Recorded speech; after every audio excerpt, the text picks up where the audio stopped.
কৃত্রিম উপগ্রহ থেকে প্রাপ্ত ওই ছবিগুলি প্রকাশ্যে এনেছে ম্যাক্সার টেকনোলজিস নামে এক সংস্থা। আর তাতেই ধরা পড়েছে পাকিস্তানের বাওয়ালপুর এবং মুদ্রিকেতে হামলার পরবর্তী চিত্র। বাওয়ালপুরের উপকণ্ঠে জাতীয় সড়কের ধারে প্রায় 15 একর জমি জুড়ে রয়েছে জৈশ-ই মোহাম্মদের প্রধান প্রশিক্ষণ এবং প্রচার কেন্দ্র।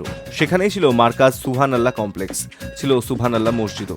ভারতের প্রত্যাঘাতের পর সেই ইমারতগুলি ধ্বংসস্তূপে পরিণত হয়েছে। হামলার আগেও পরের উপগ্রহ চিত্র দেখা যাচ্ছে ভেঙে পড়েছে মসজিদের 3টি গম্বুজ। ইমারতের স্থানে স্থানে বিস্ফোরণের চিহ্ন স্পষ্ট। দেওয়াল এবং মেঝেতে একাধিক গর্ত, কোথাও আবার ছাদের একাংশ ভেঙে পড়েছে। মঙ্গলবার রাতে পাকিস্তান এবং পাক অধিকৃত কাশ্মীরের 9টি জায়গায় জঙ্গি পরিকাঠামো লক্ষ্য করে প্রিসিশন স্ট্রাইক করা হয়।